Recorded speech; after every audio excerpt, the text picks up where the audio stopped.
the data which we have in our systems is going to provide substantial amount of productivity opportunity to our customer to solve the problems which we have not. So white space problem solving. Welcome. I'm Maneet Ahuja, Editor-At-Large at Forbes and founder of Iconoclast, and we're here at the NASDAQ market site. We're thrilled to be joined now by Vimal Kapur, Honeywell Chairman and CEO, to talk about the 3.5-decade journey with the company, your strategic vision for Honeywell's historic separation into not one, not two, but 3 publicly traded entities, and how this 100-year-old industrial giant is innovating for the future. Vimal, thank you so much for joining us. Pleasure being here, Maneet, and thanks for hosting me. Yeah, so it's a very interesting time in the world, and Honeywell is definitely a bellwether for how the entire global economy is operating. Tell us the latest about what's going on. You've been at the company for 3.5 decades. Walk me through your journey becoming CEO after building your entire career at the company. So when I joined Honeywell, I never imagined I'll become the CEO of the company. So I started my career in the joint venture of Honeywell in India. And I think the first 10 years were more around the front-end job. So I worked a lot as a sales manager, then a project manager. And then I would say the next inning for mine was where I started doing the general management roles, which kind of started from 2000 till around 2015. And then after that, I started running various global businesses in Honeywell till became a chief operating officer in 2022, and then took the CEO role about 2 years back. So done different roles. I would say learned a lot across different segments. But I always remind people the biggest thing I've learned is to live in 3 different countries. It's much harder than learning a new business. That's a fascinating leadership tip. We were talking yesterday with the Dean of Wharton, Dean Erica James, about her best leadership tips from running a world-class university. And that's one that I haven't specifically heard before, so I'm going to put that in the bank. Yeah, I mean, go and settle in a country at the age. I came to US when I was late 40s. So you have to adjust to a new culture and a new location at that age, and human mind is not flexible. So how do you adjust yourself and be curious and learn? And that's part of a skill which is then transferable to work. So tell me about that moment, though, where you got the call that you were going to be the next CEO. Again, you spent 3.5 decades at the same company, and you started off by saying you never thought that would be the end result. But yeah, I mean, that's a once-in-a-lifetime moment. Tell us about it. It is. I would say I ran different segments in Honeywell. Honeywell is organized into 4 segments. So I ran one segment, building automation, from 2018 to 2021. And then from 21, I was assigned another segment, performance material and technology, which is an energy segment. Sometime in early 22, my predecessor called me for his decision that he's going to retire. And I've been chosen a successor. Of course, I have to go through an elaborate interview process. So obviously, I first felt he was joking because he's actually, we are same age. But then, of course, I'm excited after you consume it because it's a once-in-a-lifetime opportunity to lead an iconic company like this and put my experience to use, more importantly. I mean, one unique benefit I bring is that I worked in the same company pretty much all my life. The question is, so what? Now, if you understand your markets, understand your customers and your employees, you have to do something different with your knowledge. And that something is my mission, that what do I do with what I've learned to bring some transformation for our business, for our customers, and provide that experience to our employees. So you talked about your diverse experience within the company and working within 3 different countries, all at the same firm. You also come from an engineering background. How does this inform your approach as the CEO? Usually, a lot of CEOs have more of a traditional business or consulting background. I mean, to me, the business is common sense. It's like you want to make sure that you're able to satisfy a customer need, and you have to make money. And I think the common sense, because I started my earlier role into the selling jobs, I think ability to understand the business perspective was early innings. And I think Honeywell does a great job to train people through different roles to appreciate the needs of general management, leadership skills. And I think most part of it is I have a benefit of learning through my different roles. So We talked a little bit in the intro about this pivotal moment for the company, right, and its 100-year history, with this ongoing separation into 3 publicly traded companies. How have you been leading the company through this process, including dealing with activist investors? I would say that the decision point, I'm going to go a little back before I answer your question. The decision point to consider to split into 3 companies was more driven by a fact that the circumstances are changing very rapidly. I started in the middle of 23, and at that time, aerospace industry was going through early innings of its cycle up. And what we understood was the cycle is up for several years ahead, and this business will double itself in less than 10 years. And at the same time, AI was in its early innings, and applicability of that in the sectors we serve in automation is pretty substantial. So because those 2 facts change compared to the starting point, you have to do something about it. You can't say, okay, it doesn't really matter because these are major shifts, which made it a compelling proposition for us to consider to split into aerospace and automation. And then the chemical business was not really direct fit between the 2, and it's a compelling business in itself. So we said it should be 3-way split and not a 2-way split. Now, if you are clear on your long-term vision on what you want to build, then the process of separation becomes more of a project management.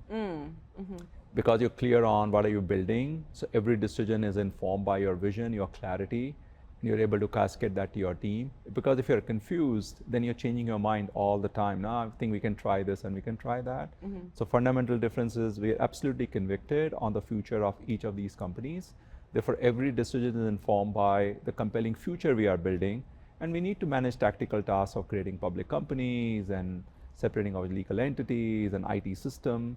But those are project management. You have resources. There are people who know how to do that. The harder task, in my view, is as a business leader, are you clear on what are you building, and is your team aligned with you so that all of us are not vacillating in different decisions, which can confuse people in execution. So those who have not been following all of the news about Honeywell, let's take a step back to your point.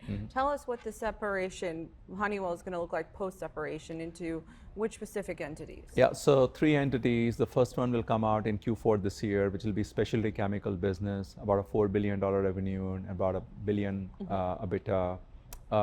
And then about a year from now, late Q3, early Q4 next year, we will be able to split Honeywell into 2. And aerospace will be a pure play aerospace company, which will be supplying systems in commercial, business jets, and defense. And will be competing for business with its customer, but also for shareholder dollars in aerospace and defense segment. And RemainCo Honeywell will be a pure play automation company, which is focused on automation in mission critical segments, critical buildings, infrastructure, energy segment, and industrial.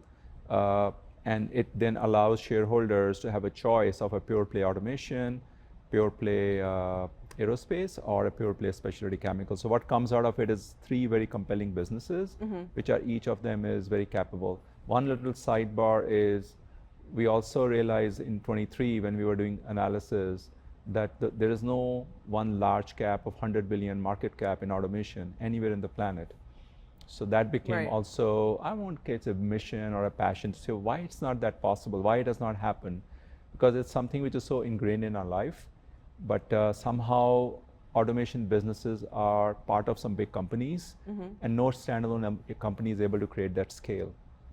So we believe that with the starting point we have, when we exit, our revenue will be about $20 billion, EBITDA will be about $5 billion, rough numbers. So that gives us a platform to dream big and say that this can provide that platform which did not exist before. So exciting opportunity from employee standpoint, because we are able to transform into a very mission specific businesses, but also for share owners to own something which they can clearly understand and grow with that. Yeah, not to compare different companies, but it feels a little reminiscent to General Electric in earlier eras before various spin-offs. And so what you're basically saying is we're just being more concentrated for key efficiencies, that these companies will be operating more efficiently as three independent publicly traded entities. And also more oriented towards growth with the Right. purpose they have, with its own capital structure, with a focused management team, with a focused board of directors. So rather than trying to manage a portfolio, you are managing for a outcome which you're driving. So Honeywell wants to become best-in-class automation company. Honeywell Aerospace will be best-in-class, or defense aerospace and defense company, and so on. So I think that just puts in a very different pedestal. Makes each company more competitive. More in the global competitive, more marketplace. purposeful, versus in a earlier model, large company created efficiency through process excellence. That value has mostly been captured. So you can't drive more process efficiency to create further value. So the value is going to come more from growth. Therefore, getting a singular focus just allows you to drive that outcome. So you mentioned that you have big dreams for Honeywell. So looking ahead to 50 years, what role do you hope that Honeywell will continue to play in the future of global business? So I would say the biggest opportunity from our automation business perspective, which I would lead, is that how this business is going to embrace or benefit from the AI and take the AI into industrial world. Every time when we automate a building or a school or a hospital or a manufacturing facility, we create data. That data has not been used ever because there was no cloud 5 years back. There was no data science or AI. Therefore, the data was uncaptured or not used. But over the last, say, 18 to 24 months, we have understood that the data which we have in our systems is going to provide substantial amount of productivity opportunity to our customer to solve the problems which we have not. So white space problem solving. So as we are connecting our customer to cloud, we're getting more and more data. We're able to solve the problems at enterprise scale, which were earlier not possible. So how do we bring the capability of data and AI into an industrial world and really form a crossover between an industrial company, which provides equipment, products, services, but also building the deep capability on the software, AI, and data science, and really provide that outcome to our customer, is a compelling proposition for our employees to create that future, for our customers to benefit from that outcome, and for our shareholders to have a unique set of business in industrial which we want to adopt software as a pathway of its growth. So digging a little bit deeper on AI, as we mentioned, Honeywell covers a lot of buzzy trends. There's AI, automation, and digitalization, which may not be familiar to the everyday consumer. What should they know about the business from the consumer standpoint and more the retail investor as well? And how does it impact day to day? So I would say that, as I mentioned to you, the automation we do is on mission critical end markets. So what we do touches our life every day, but we do not experience our systems because they were working behind. So our systems are managing an airport. So if you're going to an airport, there's a likelihood that environmental controls are being done by Honeywell, or the safety in that is being done by Honeywell system. Same will be true if you are buying fuel, gasoline in your car. Maybe the plant was designed with Honeywell's technology, and so on. So our products impact everybody's life, and they are done in a manner that we are able to create both customer value and the shareholder value. And these mission critical segments are never going to go away. We have, over a period of time, exited businesses where automation has become simpler, like in home automation, or other forms where the mission criticality is lower. We've kept our focus on mission criticality because those customers look for outcomes. They're looking for operational excellence. They're looking for energy efficiency. They're looking for skills of people. And that's a common thread which we provide. So companies like us have evolved from being a product company to being a solution or an outcome company. And that's what a layman has to really appreciate, that this automation is all about improving human quality of life, which is working behind every day. I mean, all cars, another example, all cars are painted using our technology, because when you paint a car, you need a very precise temperature. You cannot have a That's so interesting. 10 palettes of red on your car. You're not going to like it. You want perfect. Yeah. How do you do that? You need a very precise control in temperature. That's what we do. So we touch your life every day. And but people just don't realize that. Yeah. Because we are serving our customers who are serving consumers. Right. So we are one step removed there. Yeah. But we're more B2B. We are all 100% B2B. B2B. Yeah. So that's why we are not seen. So fascinating. Yeah. And so you're going to run, at the conclusion of the spinoff, you'll be at the helm of the automation business. Absolutely. Which is exactly what we were just talking about. Absolutely. Right? Yeah. Absolutely. So we are in the process of truly forming each of these independent companies. And it's such a huge company, but as you continue to scale and you think ahead to the automation business, what sectors are you particularly focused on where you see growth potential? So we serve three segments: buildings, process, and industrial. And within them, there are multiple end markets. So I would say that at any kind of point of time, there's a high growth in some of these in each one of them. So in buildings, high growth in data centers, high growth in hospitals nowadays. It's not well talked fact, but word is building a lot of new hospitals, because post-COVID, everybody realized there are not enough hospitals. And then the third vertical in buildings, which is doing very well, is hotels. Word is building a lot of hotels, casinos, stadiums. So more of people want to go and have better quality of life. In the process industry, the highest growth is LNG. Don't have to explain that, but also biofuels. The world is slowly progressing towards moving from traditional fuels to biofuels, which your feedstock won't be a crude oil. It would be some other parts of the nature. We have those technologies, so those are higher growth. And then in industrial sector, I would say utilities in particular is a one big part of the growth. So the benefit of our model is that end market choice changes over a period of time, because what I told you today, if we met 2 years from now, this combination won't be exactly same. Right. These 7, it may be still focused on 7, maybe 4 are same and 3 are different. That's the benefit we have, because we are agnostics to what we serve, because we are serving outcomes all the time. Right. And it also sounds like Honeywell touches all aspects of the global economy and Absolutely. infrastructure, supply chain, growth, LNG, utilities, you name it. Yeah. So I know we're just about out of time, but I want to talk about things for a moment from the investment perspective. If I'm an investor, what's the top thing I should know about Honeywell, and why should I be investing in the company right now? So it's a secular growth, while not tied to one mega trend like AI, but it's tied to the fundamentals of automation, which creates data. And automation is so ingrained in our life, there is no way it's not going to impact the human life. So long-term secular trend of automation, which is here to stay. It's not only in the US, it's global. And a company like us, which has a 100-year history of driving operational execution, investing in our stock means you have a long-term growth of earnings, typically in a year high single digit without dividend. We pay very attractive dividends, so net returns with the dividend yield are compelling. It's going to be a safe investment for a long period of time. Okay. And final question, I know we've touched on AI throughout the interview, but since you have such a unique perspective there, you've spoken about this AI-driven autonomy. Tell me what you mean by that and how you see it impacting the industry at large. So autonomy, the best way to think about it is we all experience cars and how cars have become from manual to automatic. Now they want to be autonomous, right? We all talk about it. Think about that in context of industrial world. Can you have a plant running autonomously or a building running autonomously?